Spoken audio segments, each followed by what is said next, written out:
Venezuela में इतना equipment जो है वो चाइना ने दिया था, वेनेजुएला में वो चाइना घुस ही नहीं रहा। आपको पता होगा ये घटना होने से पहले, मादुरो को उठाने से पहले चाइनीज जो लोग हैं वहां मीटिंग कर रहे थे।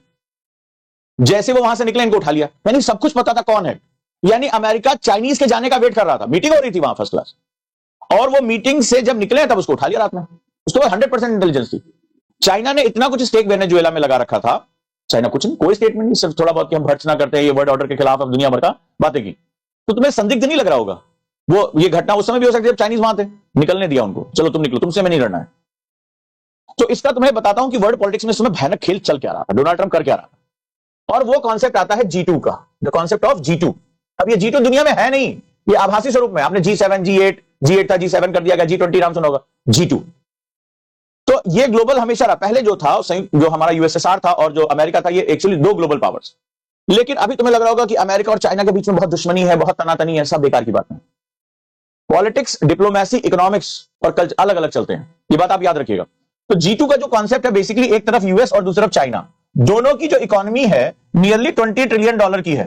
दुनिया में कोई इनके बराबर आ नहीं पा रहा है, ठीक है। दोनों की इक्वल जो है $20 ट्रिलियन की इकोनॉमी, एक 21 एक 19 लगभग एवरेज मान लो। दोनों ये जायंट है अपने डॉलर्स की वजह से पूरी दुनिया का राजा है ये। इसके पास जो बॉन्ड्स हैं, इसके पास जो इसकी फाइनेंस है बहुत मजबूत है। ये आज टेक्नोलॉजी और प्रोडक्शन का दुनिया का, आपको आश्चर्य होगा, दुनिया का 60% प्रोडक्शन चाइना अकेले करता है। यानी हमारे आपके घरों में जो इक्विपमेंट है, जो चीजें हैं, वो चाइना ही पैदा कर रहा है। 60% दुनिया में हर 100 सामान में से 60 सामान चाइना प्रोड्यूस करता है। अब आप इसका अंदाजा लगा लीजिए, इसको आप रिप्लेस अब कर ही नहीं सकते। और आप आश्चर्य करोगे, इस यूएस की ही मैक्सिमम कंपनियां चाइना में काम कर रही हैं। आपको जो दिखाया जा रहा है और जो नीचे परत है वो अलग है। तो मेरी एसडब्ल्यूसी की पुरानी क्लास याद रखना, अब मैं जो आपको रिवील करने जा रहा हूं ध्यान से समझना। ये G2 और सिद्धांत है, ताकतवर हमेशा ताकतवर से दोस्ती करता है। जब किसी के पिताजी जो है वो सांसद है या किसी के पिता विधायक है, तो अपनी लड़की का रिश्ता किसी जो है वो साइकिल पे चलते हुए आदमी से नहीं करते। वो जाएंगे, बड़ा बिजनेसमैन ढूंढेंगे, बड़ा सांसद के साथ विवाह होगा, कोई राजसी विवाह होगा, या बहुत बड़ा अधिकारी उसके साथ विवाह करेंगे जिसके पास सत्ता या पैसा हो। तो रिश्तेदारी में या जो संबंधों में बराबरी देखी जाती है। यहां पर भी क्या हो रहा है, एक जायंट है कैपिटल का, ये डॉलर पे बैठा हुआ है। आज भी अमेरिका से बढ़िया इंटेलिजेंस, अमेरिका से बढ़िया हथियार संसार में किसी के पास नहीं है, कोई इसकी टक्कर ले ही नहीं सकता। ये बादशाह है पूरे सिस्टम का। दुनिया की बड़ी से बड़ी एजेंसीज, बड़े से बड़े, चाहे वो मानवाधिकार के हो, यूनाइटेड नेशन हो, वर्ल्ड बैंक हो, IMF हो, जो पूरी दुनिया को ऐसे चलाते हैं, ये सब इसके पास है, सिस्टम इसके पास, इसने बना रखा है। 250 सालों में, 200 सालों में इसने दुनिया को बना रखा है। सबसे बड़ा इंटेलिजेंस नेटवर्क, दुनिया में सबसे ज्यादा बेस इसके पास है। सबसे ज्यादा जहां पर इसके जो है फौजें डिप्लॉय हैं वो अमेरिका की हैं। सबसे ज्यादा टेक्नोलॉजी और सबसे ज्यादा प्रोडक्शन की कैपेसिटी चाइना के पास है। तो ये दोनों चुपचाप, इनको समझ में आ गया लड़ने का कोई फायदा नहीं है, हमारी लड़ाई से हमारा ही नुकसान होगा। जब दो बराबर के लोग लड़ते हैं, ताकतवर लोग लड़ते हैं, तो दोनों के घायल होने की संभावना है। गैंडा और भेड़ लड़े तो भाई समझ में आता, भेड़ निपट जाएगी, गैंडा मार देगा उसको। लेकिन जब दोनों गैंडे लड़ रहे हैं तो किसी की भी संभावना है कि दोनों के दोनों निपट जाएंगे। तो इन्हें यह समझ में आया कि भाई लड़ने वड़ने से कुछ नहीं होगा, लेकिन दुनिया को अगले 20-25 सालों तक बेवकूफ बनाना है। जल्दी जल्दी अपना अपना बांट लो, कौन तुम्हारा है कौन मेरा है, बांटना है। तो इन्होंने क्या किया, ट्रेड वॉर शुरू किया, टैरिफ लगा रहे हैं, फलाना कर रहे हैं। ये इसको लोन दे रहा है, चाइना यूएस को दबा के लोन दे रहा है, खूब जम के $32 ट्रिलियन का लोन है इसके ऊपर, यूएस के ऊपर लोन दे रहा है। सामान आ रहा है चाइना से, दुनिया को दिखाया जा रहा है we are in trade war, I don't like this. लेकिन एक दूसरे के खिलाफ ज्यादा कुछ बोल नहीं रहे लोग। ये दोनों कर क्या रहे हैं, दुनिया को बांट रहे हैं कि देखो भाई तुम्हें साम्यवाद पसंद है, मेरी तरफ आ जाओ। ये कोल्ड वॉर है, एक नए तरह का कोल्ड वॉर है। बस इसमें यूएसएसआर अलग हो गया, चाइना उसकी जगह आ गया। तो यूएसएसआर समाजवादी था, सोशलिस्ट था, ये बेसिकली कम्युनिस्ट है। तो ये कम्युनिस्ट जो कम्युनिस्ट की तरफ आ सकते हैं, चाइना के प्रोडक्शन, उसकी ग्रोथ, इस चीज को सीखना चाहते हैं, वो चाइना की तरफ आ जाए। जैसे वियतनाम हो गया, बाकी अन्य देश हो गए, उसकी तरफ भाग रहे हैं।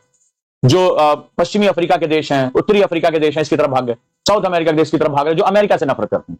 तो इन दोनों का आपस में समझौता है, बड़े लेवल पे समझौता, समझना इसको। और कहीं पे भी लगे कि फैक्चुअल नहीं बात कर रहा हूं, मुझे टोकना।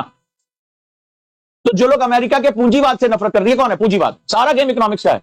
पूरी दुनिया को बांट लो, संसाधन को बांट लो। और ये आज से नहीं चल रहा, ये सालों से चल रहा है। तुम्हें लग रहा है आज है, बस खिलाड़ी बदल रहे हैं। आज चाइना की मेजर जो कंपनी जो प्रोडक्शन करती पूरी दुनिया जो है लेके जाती है, वो यूएस की है यार। सबसे ज्यादा टेस्ला की गाड़ियां, एलन मस्क की कंपनी कहां बनती है? चाइना में। सबसे ज्यादा एप्पल के फोन, अब भारत ने अब थोड़ा चाइना के एप्पल के फोन के ऊपर गया है। नहीं तो अभी तक जो एप्पल का पूरी दुनिया में प्रोडक्शन जाता था वो चाइना से जाता था। जो बड़ी सोफिस्टिकेटेड टेक्नोलॉजी, लैपटॉप्स, जो अमेरिका के लैपटॉप्स, जो हैवेल पैकर्ड HP का लैपटॉप कहते हो, फलाना डेल का कहते हो, सब चाइना से ही बन के आ रहा है। कंपनी अमेरिकन है, बना चाइना रहा है, दुनिया उसका उपभोग कर रही है। और दुनिया को इन लोगों ने बेवकूफ अच्छे से बना रखा है, मस्त होकर बेवकूफ बना रखा है। तो जिनको अमेरिका की पावर, अमेरिका का पूंजीवाद समझ में आ रहा है, वो अमेरिका की तरफ जा रहे हैं। जिनको चाइना का साम्यवाद, उसकी प्रगति समझ में आ रही है, बोले बांटो, अभी आपस में हमें दुनिया को दुश्मन दिखाओ। तो क्या होता है, जब ये दोनों दोस्त लड़ रहे होते, जैसे क्या होता है, दो पड़ोसी, ताकतवर पड़ोसी लड़ गए, तो आसपास के मोहल्ले के लोग, अरे भाई साहब, कुछ इनकी तरफ आ गए, कुछ उनकी तरफ आ गए, है उन्होंने बांट लिया पूरे मोहल्ले। उनको पता चल गया, ये तुम्हारा वाला है, ये मेरा वाला है, ये मेरी तरफ आ रहा है, ये तुम्हारी तरफ आ रहा है। तो अंदर की बातें निकल के सामने, ये पूरी दुनिया को दो भाग में बांट रहे थे, G2 कर रहे थे। तो मैंने कहा G2 ये बहुत दिन से प्रोग्राम चल रहा है, तुम्हें लग रहा है आज का है? आप पढ़िएगा, 60% प्रोडक्शन ये कर रहा है, उसमें प्रोडक्शन में सबसे बड़ा हाथ अमेरिका का है। तू मुझे संभाल, मैं तुझे संभाल। अमेरिका को अपने बॉन्ड के लिए पैसा चाहिए, सबसे ज्यादा पैसा दे रहा है चाइना। दोनों ने दुनिया बांट रखी थी गुप्त रूप से। चाइना को निगोशिएशन का मास्टर है, वो चुपचाप अपना काम कर रहा है, सॉफ्ट पावर बन के। अमेरिका हार्ड पावर के रूप में सामने आ रहा है, खुलकर इसको मारना, ये मेरे सत्ता का है, मेरे सत्ता का नहीं है, खत्म करो, बवाल खत्म। ये चुपचाप सामान बेच रहा, चलो बेच रहा। ये दोनों की मिलीजुली। अब इसमें आ गए पुतिन, और यहां पर आ गए प्रधानमंत्री नरेंद्र मोदी। हालांकि इन लोगों ने कोशिश की कि पुतिन को भी हटाया जाए और नरेंद्र मोदी को भी हटाया जाए। तो पुतिन जो है, जो कि केजीबी के एक जाने माने जासूस थे, और उनकी जो उपलब्धि निकल कर आई, दोनों को बड़े ध्यान से समझना। पुतिन का जो टर्निंग पॉइंट था वो चेचन्या विरोध था। तो चेचन्या, जो चेचन लोग थे, उसमें अरब लोग आ गए थे, और वहां पर भी एक इस्लामिक क्रांति जैसे आज ईरान में हुई, वैसे वहां पर भी हुई थी। तो उन्होंने बहुत बम ब्लास्ट किए थे, रशिया की ऐसी तैसी कर दी थी। तो उस समय पहली बार पुतिन मेयर बने, फिर उसके बाद धीरे धीरे उन्होंने, मिखाइल गोर्बाचोव ने उनको प्रधानमंत्री बनाया, और इनको पहला प्रोजेक्ट जो बड़ा मिला था वो चेचन ने। तो चेचन लोगों ने क्या किया, बहुत बड़े पैमाने पर बम ब्लास्ट किया, बहुत लोग मारे गए। और उनको जब हटाने के लिए पुतिन से आने से पहले जो सेना गई थी ना, उसको पूरी तरीके से डिस्ट्रॉय कर दिया, सेना वापस ही नहीं लौटी, बहुत बहुत ज्यादा नुकसान हुआ। चेचन ने गोरिल्ला वार में खत्म कर दिया। तो रशिया के लिए जो बहुत बड़ा एक प्रॉब्लम थी वो था चेचन। अब जरा ध्यान से देखो, प्रॉब्लम घुस कर आ रही है। तो जो पुतिन है वो बेसिकली जासूसी तंत्र से निकल कर, और उन्होंने पहले अपने आप को बहुत ब्रशअप किया। तो जब चेचन विद्रोह को दबाया, उसी समय मिखाइल गोर्बाचोव की बात है, और वो बीमार पड़ गए। फिर Putin one of the most उस समय सक्सेसफुल थे कि भाई रशिया के लोगों को ये उम्मीद लगी यही आदमी हमें बचा सकता है, क्योंकि उससे पहले इतना भ्रष्टाचार, इतना जो पृथक्करण, उसमें बीच में एक और राष्ट्रपति आया, उन्होंने चेचन लोगों को जो है वहां पे वापस बुला लिया। तो बवाल वो रशिया के लोग उग चुके थे कि भाई हम इस तरह की पॉलिसी में नहीं जाते। तो पुतिन वहां से निकल कर एक सशक्त नेता के रूप में उन्होंने बहुत सफलता के साथ चेचन विद्रोह को दबाया, उनको खत्म किया, और बिल्कुल उसमें कोई मतलब डायल्यूजन रखा ही नहीं, बोला मारना तो मारना, खत्म करना है। तो वहां पे उन्होंने चेचन विद्रोह को, ये जो पूरा आप रशिया के नीचे का इलाका देख रहे हैं, ये चेचन लोगों को ये पूरा निपटा दिया, बड़ी सफलता मिली, और फिर वो सर्वमान्य नेता हो गए, और वो उन्होंने अपने आप को टेस्ट करते हुए एस्टैब्लिश किया। धीरे धीरे वो रशिया का उन्होंने उत्थान करना शुरू किया, रशिया को पावर बनाना शुरू किया, क्योंकि इंटेलिजेंस के वो मास्टर थे, रात दिन काम करने वाले, एकांत में रहने वाले, फुली फोकस। उन्होंने रशिया को धीरे धीरे फिर ग्लोबल पावर में, फिर क्रीमिया को लिया, फिर अब यूक्रेन के माध्यम से वो व्यक्ति कुछ और नहीं कर रहा है, वो सिर्फ और सिर्फ यूरोप में घुसने की कोशिश कर रहा है। इसी बीच में भारत में लंबे समय से 30 सालों से कोलिजन पॉलिटिक्स चल रही थी, ये नेता वो नेता मिलकर देश को अपना लूट बांट खा रहे थे आराम से। और जब मैं कहता हूं तो चेक भी कर लेना, ठीक है, 10-15 दलों की सरकार मिलकर अपना अपना छित्री कर रहे थे, 30 साल तक की पॉलिटिक्स चली, कोलिजन पॉलिटिक्स, देश घोटाले में। वो 30 साल भारत के लिए बहुत खतरनाक रहे। कुछ करने की कोशिश करना, तो सबको एक न्यूक्लियर एग्रीमेंट हमें करना था, तो सरकार गिरने की नौबत आ गई। एक छोटा सा कोई काम करना, उसमें भी वामपंथी जुड़े हुए हैं, पूंजीवादी जुड़े हुए, दक्षिणपंथी, सब मिलजुल कर खिचड़ी बना रखते। 2014 में एक बड़ा बदलाव होता है, एक ऐसा नेता निकल कर आता है जो बहुत टफ सिचुएशन से निकल कर आता है। तो प्रधानमंत्री मोदी के ऊपर पहले जो है गोधरा कांड के आरोप लगे, फलाना गुजरात दंगों के आरोप लगे, सब कुछ उनमें लगा कि एसआईटी जांच हुई, इनको बहुत बुरी तरीके से उनको ये हुआ कि टॉर्चर, पूरा मीडिया उनके खिलाफ हो गया, वो सबसे लड़के खुद को ब्रशअप करते हुए निकल। तो मुश्किलें क्या करती है, व्यक्ति तो निखारती। जब आप उनसे लड़के निकल आते हो तो आप निखरते हो। बाद में चलकर सुप्रीम कोर्ट ने भी कहा एसआईटी जांच में कि भाई इनका कोई हाथ ही नहीं था, अगर ये नहीं होता तो शायद दंगे और बड़े होते। खैर मीडिया ने उसको करप्ट घोषित किया, लेकिन 2014 में भारत एक बड़े बदलाव से गुजरा। आपको पसंद हो चाहे ना पसंद हो, डजंट मैटर, मैं वर्ल्ड लीडर्स की बात कर रहा हूं। तो एक ऐसा व्यक्ति आया, इसकी छवि को खराब करने को, भाई पढ़ा लिखा जाता नहीं है, डिग्री पर फर्जी बातें, ये वो दुनिया भर का। लेकिन अगर मैं बात करूं तो Putin, America, China, Xi Jinping, इसी बीच में चाइना ने एक बड़ा काम किया। शी जिनपिंग ने वहां की जो communist party of China, CCP, उसके संविधान में बदलाव कर दिया। अब जो शी जिनपिंग है वो लंबे समय तक, वो भी बहुत राष्ट्रवादी माने जाते हैं, अपने राष्ट्र के लिए माने जाते हैं, बहुत एकांत में रहते हैं, बहुत गुप्त तरीके से रहते हैं, और उन्होंने अपने आप को वहां के संविधान में बदलाव करके अपने आप को अनंत काल तक के लिए, जब तक वो चाहे तब तक, सीसीपी में एक तरह से उन्होंने पूरा एकाधिकार कर लिया कि वो शी जिनपिंग चाइना को लीड करेंगे। सेम पुतिन ने किया। पुतिन में पहले दिमित्री मेदवेदेव और इनके असिस्टेंट, धीरे धीरे इन्होंने भी संविधान बदलाव कर दिया। पुतिन जब तक चाहे तब तक राष्ट्रपति रह सकते हैं। आपको अब जो देखो, दोनों वर्ल्ड लीडर का पैटर्न देखो जरा ध्यान से, ठीक।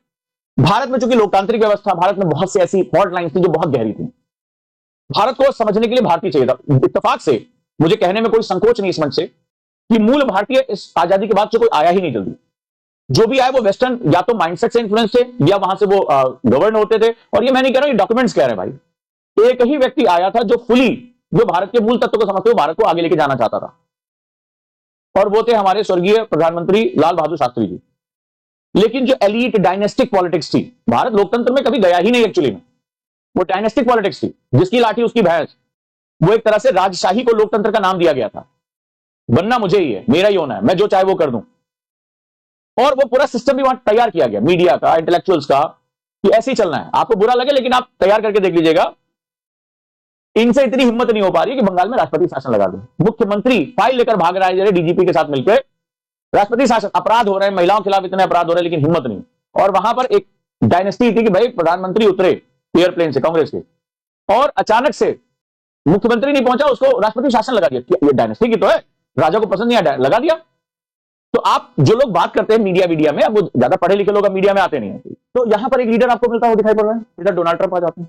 डोनाल्ड ट्रंप देखो कुछ भी, एक तरह से आप उनको साइकोपैथ कह सकते हैं, इसको नार्सिसिस्ट कह सकते हैं, कुछ भी आप कहिए, बंदा बेबाकी से अपनी बात कह, वो कह रहा है मेक अमेरिका ग्रेट अगेन। किस नाम से आया? मागा, मेक अमेरिका ग्रेट अगेन। उसको अमेरिका से मतलब है, दुनिया से उसको कोई मतलब नहीं, रशिया से मतलब है, चाइना से मतलब है। भारत में पॉलिटिक्स बदली, एक व्यक्ति आया, उसको समझा कि भाई भारत को भी आगे जाना है, ताकत है, भारतीयों का तो सपना है कि उड़ के यहां पहुंच जाए, कैसे भी यहां जाके गुलामी करें, इस देश को रिच करें, एक वीजा मिल जाए, इसके लिए हम पागल हो जाते हैं। तो पहले एक सांस्कृतिक उत्थान जरूरी, फॉल्ट लाइन्स खत्म करना, पहले चुनाव जीतना पड़ेगा। अब भले चाहे कोई कैसे भी आरोप लगाए ये वो, अरे भाई जीतना पड़ेगा, क्योंकि तुम्हारे अगल बगल तुम्हें मैप तुम्हें देखने की आदत नहीं है। वहां पर एक आदमी बैठ गया, यहां पर एक आदमी बैठ गया, यहां आदमी बैठ गया, ये अपनी अपनी सत्ताओं को आगे ले जाने की कोशिश कर रहे हैं। नेतन्याहू क्या कर रहा है इजराइल में? उसने सुना किसी को? उड़ा के सबको खत्म कर दिया, बोला ग्रेटर इजराइल का प्लान बनाना है। नेतन्याहू अंदर कितने रैलियां हुई इजराइल में उसको हटाने के, सबको खत्म, बोले वॉर ही नहीं रुकेगी, क्या तुम कर। और वहां पे एक नियम है, जब वॉर चल रही होगी तो आप प्रधानमंत्री को नहीं हटा सकते, आप कोई रिजोल्यूशन पास नहीं करते, बोले वॉर ही नहीं बंद करेंगे, जाओ खत्म कर लो, जो करना है कर लो। तो पूरी दुनिया में इस तरीके से व्यक्ति उठ रहे हैं। आपको क्या लग रहा है इटली में मेलोनी क्या कर रही है? फ्रांस में जो है निकोलस सार्कोजी क्या कर रहे हैं, क्या बात कर रहे हैं? तुम्हें दिखाई नहीं पड़ा वो इटली में जॉर्जिया मेलोनी या फ्रांस में जो है वो क्या बातें वो लोग करने की कोशिश कर रहे हैं? क्या बात वो स्टेटमेंट दे रहे हैं कि हमें कोई संयुक्त बयान नहीं देना, मेरा देश है, मेरा तरीका चलेगा, सीधा सा फंडा है। अब यहां पर एक व्यक्ति उभर कर आते हैं जो पहले पूरी दुनिया में जाते हैं, पहले बताते तुम लोग भूल गए भारत को, लगातार ट्रैवलिंग, लगातार रिलेशनशिप, लगातार दुनिया को याद दिलाया कि हम हैं, हम भूले नहीं है, कनेक्शन बनाया, टीम बनाई, पूरी दुनिया में स्प्रेड हुए, इकोनॉमी। अब इन तीनों की कंडीशन में सबसे बड़ी प्रॉब्लम क्या, भारत के सामने चैलेंज क्या है? तो ये तुम्हें दिखाई पड़ होगा URIC। भारत ने फिर सेकंड टर्म में क्या किया? दुनिया के जितने बड़े बड़े संगठन है, ब्रिक्स, फलाना ढिकाना, SCO, सबके साथ जाकर बैठे, सबके साथ मिले, सबके साथ जाकर बैठे, मिले, बात करना शुरू किया, क्योंकि भारत को यह अंदाजा था कि ये दोनों आपस में मिल जाएंगे, चाइना और अगर ये मिल गए ये दुनिया को दो बार में बांट देंगे, भारत रशिया के साथ भी। तुम्हें समझ में आना चाहिए भारत ने तेल क्यों खरीदा, भारत ने S-400 क्यों खरीदा? ये तो खुल के तुम्हें सामान देने के लिए तैयार बैठा था, सैंक्शन लगाने के लिए तैयार बैठा था। भारत ने क्यों किया?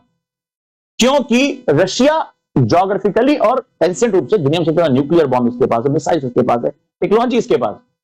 अरे ये दैट सोया ही तो है, इसको इकोनॉमिक बूस्ट चाहिए, तो इसको इकोनॉमिक बूस्ट भारत ने इसमें बहुत मदद की। कहां कुछ समय पहले हम अमेरिका के साथ बिछे पड़े थे, अमेरिका के राष्ट्रपति वहां से स्टेटमेंट देता था हमारा इंडिया स्ट्रेटेजिक पार्टनर है, भारत ने कहा मुझे तुम्हारा कोई इच्छा नहीं चाहिए।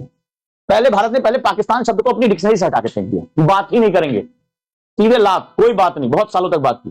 तो हमारे मीडिया में बहुत लोग बेरोजगार हो गए, जो हमारे यहां लेफ्टिस्ट पाकिस्तान, क्योंकि वो फंसा के रखे, हमारी नजर ग्लोबल हो चुकी थी। इन बंदों ने 15-20 साल पहले प्लानिंग कर ली थी कि ये पूरी दुनिया 4 पार्ट में डिवाइड होगी, तो हमें अपनी जगह पहले अपनी कुर्सी सेव करनी है। ये क्या पाकिस्तान पाकिस्तानी तो हमारे अंदर मिल जाएगा, इसका हम जो है 4 टुकड़ों में करके इसको कहीं साइडलाइन कर देंगे, 3-4 अलग आपस में अलग अलग देश बांट लेंगे इसको। तो इस पर ध्यान ही क्यों देना, ध्यान देना जो ग्लोबल पावर्स बैठी हुई है।